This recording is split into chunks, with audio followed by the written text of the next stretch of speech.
Hello दोस्तों, कैसे हो आप सब। YouTube channel education power fcb.com में आपका स्वागत है। आज हम लोग जानेंगे करनी के बारे में। करनी का कुछ क्वेश्चन को हल करने के लिए जानेंगे। इससे पहले 2-4 दिन से वीडियो नहीं बना रहे थे, कुछ प्रॉब्लम था जिसके कारण वीडियो नहीं आता होगा। अब से आपको रेगुलर वीडियो मिलता रहेगा, ठीक है। तो घातांक से रिलेटेड या करनी से रिलेटेड पिछले वीडियो में हम लोग कुछ क्वेश्चन के बारे में जाने थे। आज भी कुछ पदों के बारे में जानेंगे या कुछ घातांक के रूप में रहेगा, उसको करनी में बदलना है। इस टाइप के आपको क्वेश्चन मिलेगा।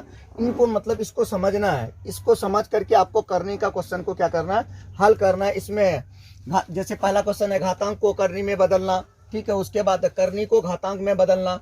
अगर आपको हर परिमेय करने के लिए कहेगा तो हर परिमेयकरण कैसे करेंगे, संयुग्मी करनी किसको कहेंगे, इन सब के बारे में, या परिमेय संख्या का परिमेयकारी गुणक कौन होता है, इन सब के बारे में आज हम लोग यहाँ पे चर्चा करेंगे। तो इससे पहले कि आप सब्सक्राइब और लाइक कर दो, अब देख लेते हैं क्वेश्चन को। देखो क्या है, घातांक को करनी में बदलने के लिए यहाँ पे देख लो आपको क्या दिया हुआ है, a पे पावर 1/n है। क्या है, a पे पावर 1/n। अब थोड़ा सा ध्यान रखोगे, यहाँ पे पावर में जब भी हर में रहे, पावर में जो हर रहेगा वो श्रेणी में आ जाएगा, और जो अंश में रहेगा वो उसी संख्या का क्या रहेगा, घात रहेगा। जैसे देख लो यहाँ पे क्या है, n है ना, ये n कहाँ पे आ जाएगा, आपका श्रेणी में आ जाएगा। और a बचा हुआ, एक करनी के अंदर एक पावर है, एक पावर को लिख दो। एक पावर किसी भी संख्या में हम लोग लिखते नहीं, बस यही हो गया आंसर आपका, ठीक है। अगला संख्या में देख लो, अगला संख्या में आपको क्या दिया हुआ, a पे पावर m/n। मतलब इस टाइप के क्वेश्चन रहेगा आपका बुक में, ठीक है। उस क्वेश्चन को इस रूप से हल करना है, ठीक है। तो a पे पावर क्या हो गया, m/n। तो n जो हर में रहता है उसको श्रेणी में लिखते हैं, और जो अंश में रहता है वो संख्या में घात के रूप में छोड़ देते हैं वहीं पे, ठीक है। तो करनी को लिखो, यहाँ पे हर में क्या है आपका n है, तो n श्रेणी में आ जाएगा। उसके बाद बचा कौन, a पे पावर क्या हो जाएगा, m हो जाएगा। अगला क्या है, x पे पावर a/b। तो सेम प्रोसेस इसमें भी वही होगा, यहाँ पे भी क्या होगा, x होगा। और बचा कौन आपका, b कहाँ आ जाएगा, आपका श्रेणी में आ जाएगा। क्यों, क्योंकि हर में जो रहता है पावर, मतलब आधार का पावर में जो हर में रहता है उस हर को श्रेणी में लिखते हैं, और अंश को उस संख्या का घात में लिख देते हैं। यही क्या हो गया, सॉरी, यहाँ पे क्या हो जाएगा, x पे पावर a/b है ना, तो यहाँ पे हो जाएगा आपका b, और यहाँ पे हो जाएगा आपका a। इससे आगे अगला संख्या आपका x पे पावर a/b। यहाँ पे क्या, वही संख्या वही है ना, सेम, x पे पावर a/b नहीं, यहाँ पे कुछ और कर देते हैं। मान लो आप यहाँ पे कर दिए क्या, 3/2। 3/2 करेंगे तो यहाँ पे क्या हो जाएगा, √2। रूट के अंदर में x को लिख दिए, हर में जो है उसको कहाँ पे रख दिया, श्रेणी में, और जो पावर है उस पावर को यहाँ पे लिख दिया, ठीक है। अगला संख्या में क्या हो जाएगा, यहाँ पे अंश में 1 है, बट्टा में 2 है। पावर मतलब इसका आधार का जो पावर, इस संख्या का आधार का पावर जो है वो 1/2 है। तो यहाँ पे करनी को लिखो, ये जो 2 है, ये 2 कहाँ पे आ जाएगा, इस श्रेणी में आ जाएगा। और ये 5 आपका करनी में आ जाएगा, एक बचा हुआ, एक घात इसमें हो जाएगा। सेम उसी तरह से इसमें भी होगा, इसमें 3 आ जाएगा, ये 5 आ जाएगा आपका यहाँ पे, और एक घात आ जाएगा यहाँ पे, ठीक है। उम्मीद करते हैं कि ये समझ में आ गया होगा आपको। घातांक को करनी में बदलने के लिए आप लोग समझ गए होंगे। अगला देख लो, आप करनी को किस में बदलना है, घातांक में बदलना है। करनी में रहेगा, यहाँ पे घातांक में था, करनी में बदले। अब करनी में रहेगा, उसको किस में बदलना है, घातांक में बदलना है। यहाँ पे देख लो, आप कहीं पे भी यहाँ से भी समझ सकते हो। श्रेणी में अगर कुछ नहीं रहता, तो पिछले क्लास में आप लोगों को पिछले वीडियो में बताए थे, श्रेणी में अगर किसी संख्या का, किसी भी करनी का श्रेणी में कुछ नहीं है, तो मतलब वहाँ पे क्या है, 2 है। यहाँ पे क्या लगा दिए, 2 लगा दिए। अब देखो यहाँ पे रहेगा नहीं, आपको दिखाएगा नहीं, यहाँ पे मिटा हुआ रहेगा, तब भी आपको समझना है कि इसका श्रेणी में कुछ नहीं तो 2 है। अब यहाँ पे देखो इसका घात कितना है, 1 है। आपको पीछे इसमें घातांक को जब करनी में बदल रहे थे, श्रेणी में जो था उसको कहाँ लिखते थे, हर में लिखते थे। तो लिखो 3 पे पावर 1/2 हो जाएगा, 3 पे पावर 1/2। क्योंकि ये जो घात था, यहाँ पे आ जाओ, यहाँ पे जो हर था उसको कहाँ पे लिखे, पावर में, और जो अंश था उसी संख्या का घात कर दिया। अब वही काम यहाँ पे भी करना है। अब इसको अगर करनी को हटाएंगे तो ये 2 कहाँ पे आ जाएगा, हर में आ जाएगा, ये एक अंश में आ जाएगा। तो 3 पे पावर क्या हो गया, 1/2। उसी तरह से इसमें भी करो, श्रेणी में कितना है, श्रेणी में 5 है, तो घात कितना है, 4 का 1 है। श्रेणी को कहाँ पे लिख देते हैं, अगर करनी को आप हटाना चाहते हो तो 5 को ला करके इसके हर में लिख दो। यहाँ पे भी क्या करना, अगर आप करनी को हटाना चाहते हैं तो इस 2 को क्या करो, इस घात के नीचे में ला करके रख दो, ठीक है। अगला संख्या क्या है आपका, इसको भी अगर आप चाहते कि इस करनी को करनी के रूप में नहीं रखे, इसको घातांक के रूप में बदल दें, तो इस 3 को लिख दो। पहले आप 3 को लिख दिए, 3 का घात जो है पहले उस घात को भी लिख दो, 3 का घात को भी लिख दिए। बचा कौन आपका, 3 बचा, इसके हर में 3 को लिख दो। तो हो गया 3 पे पावर 3 पे पावर 4/3। समझ में आ गया। इससे अगला वाला देखो, यहाँ पे भी क्या है आपका एक्स श्रेणी में एक्स है, रूट अंडर ए पे पावर वाई है। तो क्या कर रहे हैं हमको, ए पे पावर वाई जो है वाई को रहने दो वही, ठीक है। उसके बाद बट्टा लिख दिया, श्रेणी में जो रहता है उस श्रेणी को यहाँ पे लिख दो, एक्स लिख दिया, आपका करनी समाप्त हो गया। समझ में आ गया। अब अगला देखो कि परिमेय संख्या का परिमेयकारी गुणक किसको कहते हैं। अगर आप इसको ध्यान से देख लोगे एक बार तो कोई भी ऐसा क्वेश्चन नहीं होगा जो आपको समझ में नहीं आएगा, ठीक है। अब आप देख लो परिमेयकारी गुणक, परिमेयकारी गुणक किसको कहेंगे। आपको सबसे पहले यह समझना पड़ेगा कि परिमेय संख्या कहते किसको है। देखो परिमेय संख्या किसको कहते हैं, जो P/Q के रूप में दिखे, जो P/Q के रूप में दिखे, जो रूट के अंदर में रहेगा और उसका जोड़ा नहीं है तो वो आपका अपरिमेय कहलाएगा।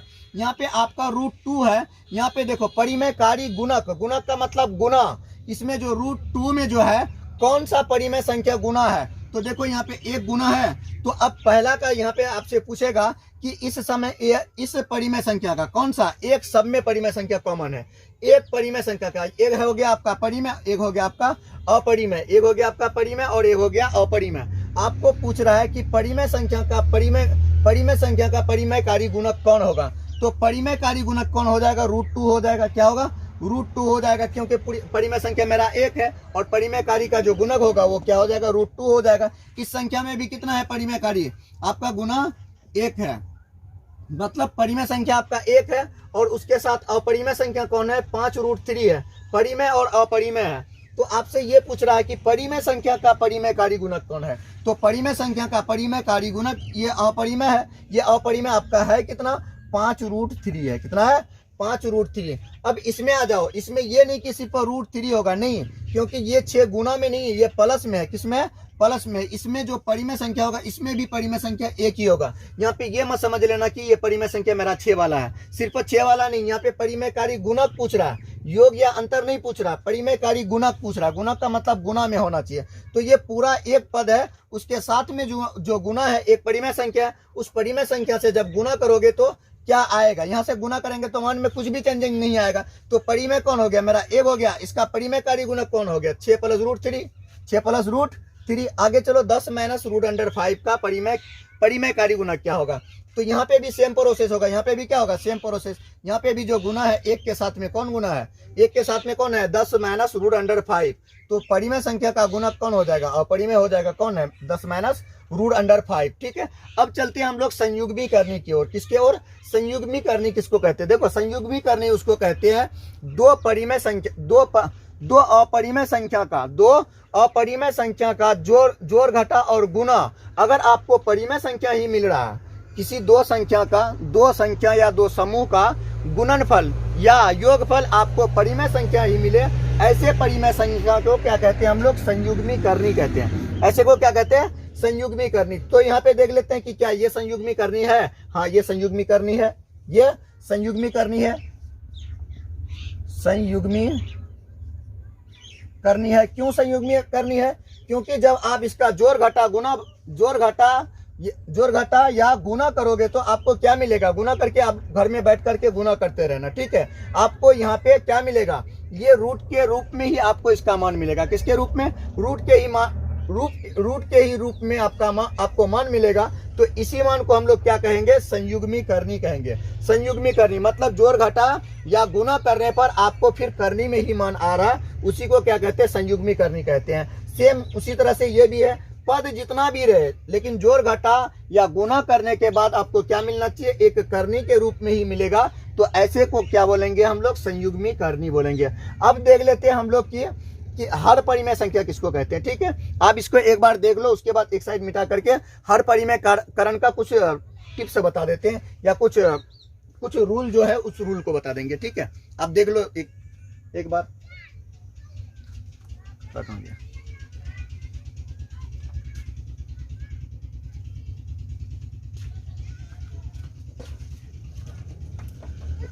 गया।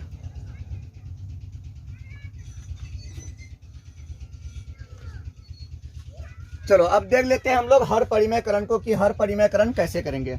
तो थोड़ा सा मिटा देते हैं, यहीं पे थोड़ा सा समझ लेते हैं हर परिमेयकरण किसको कहेंगे या हर परिमेयकरण कैसे करेंगे।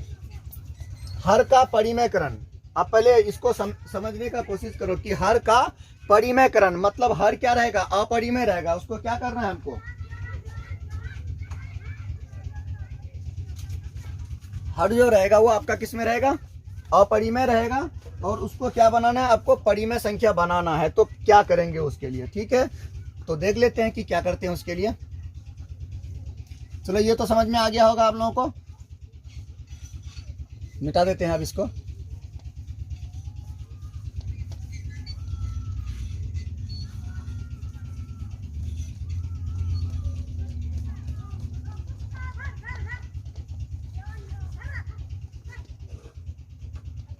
कपड़ा तो कहाँ चले गया।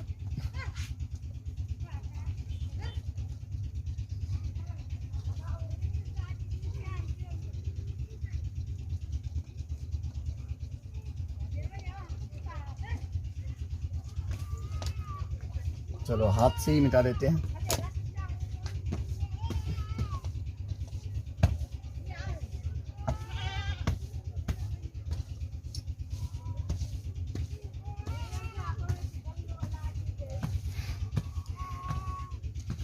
अब क्या करना है हम लोगों को, हर परिमयकरण करना है। क्या करना है, हर परिमयकरण, हर परिमयकरण,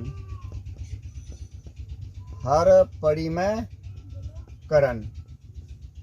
देखो हर परिमयकरण में क्या करते हैं, किसी का हर में आपको अपरिमेय संख्या दिया हुआ रहेगा, उसका अपरिमेय संख्या, उस अपरिमेय संख्या को आपको परिमेय संख्या बनाना है। तो आपको क्या करना पड़ेगा, उस संख्या का हर में जो है, जो अपरिमेय संख्या है, उस अपरिमेय संख्या से आप अंश और हर में गुना कर दोगे। आपका क्या प्राप्त होगा, वहां से जो संख्या प्राप्त होगा वो क्या प्राप्त होगा, आपको एक उसका हर में जो प्राप्त होगा वो परिमेय संख्या प्राप्त होगा। तो जैसे देख लो, जैसे 1/, क्या है, √5 है। आपको क्या कह दिया, इसका हर को परिमेय संख्या बनाना है। हर को क्या बनाना है, परिमेय संख्या। बट अभी है ये क्या, अभी ये अपरिमेय संख्या है, इसको परिमेय संख्या बनाना है। तो किसी भी संख्या को, किसी भी संख्या का हर परिमयकरण करने के लिए उसके जो हर में रहता है, उसके जो हर में रहता है उसी संख्या से इसका अंश और हर में क्या कर देते हैं, गुना कर देते हैं। मतलब जो संख्या आपको दिया हुआ रहेगा और उसका हर में जो अपरिमेय संख्या रहेगा, उसको परिमेय संख्या बनाने के लिए आप उसको क्या करो, अंश और हर से गुना कर दो। अंश में क्या है, √5 हो जाएगा, हर में भी क्या हो जाएगा, √5 हो जाएगा। ये मेरा हो गया हर परिमयकरण, ठीक है। यहाँ पे और भी चिन्ह रहेगा, ये आप पहला सिंपल दिखा रहे हैं आप लोगों को। 1 गुना √5 क्या रहेगा, √5 ही रहेगा। यहाँ पे अगर आप √5 करोगे तो क्या हो जाएगा, √5 का स्क्वायर।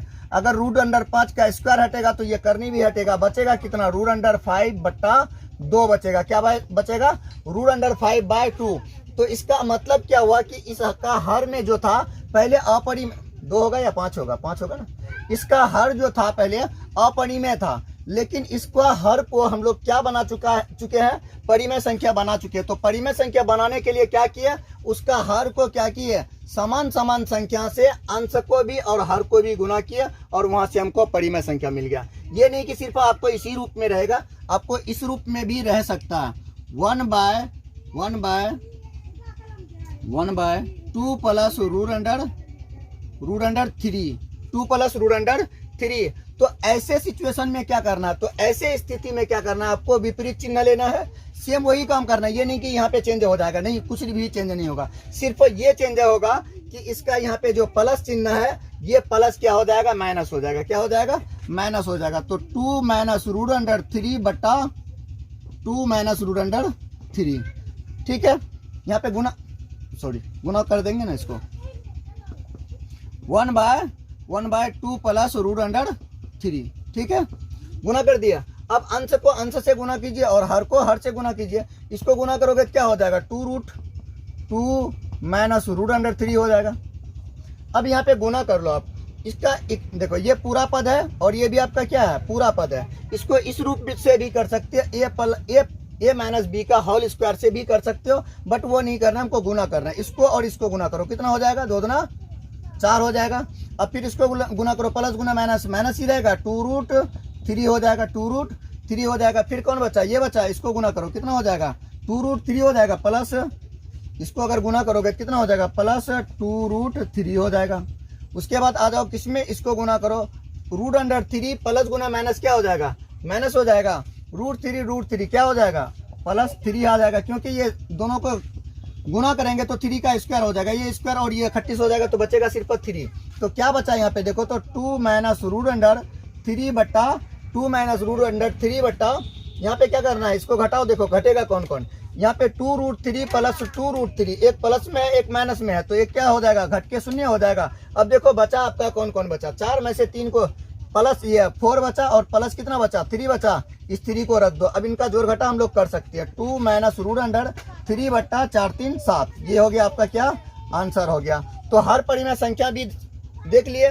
तो हर परिमेय संख्या के लिए वीडियो लंबा हो रहा है, इसीलिए यहीं पे रोक देते हैं। हर परिमेय करने के लिए आपको नेक्स्ट वीडियो में बहुत सारा क्वेश्चन के साथ मिलेंगे। अगर वीडियो अच्छा लगता है तो शेयर लाइक कर दिया करो यार, और कमेंट करके बताओ भी वीडियो अगर अच्छा लगता है तो। अगर कहीं पे किसी चीज़ का कमी रहता तो आप क्या करो, कमेंट करके बताया भी करो कि यहाँ पे आपका ये मिस्टेक हो रहा। ठीक है, चलो एक बार देख भी लो आप लोग।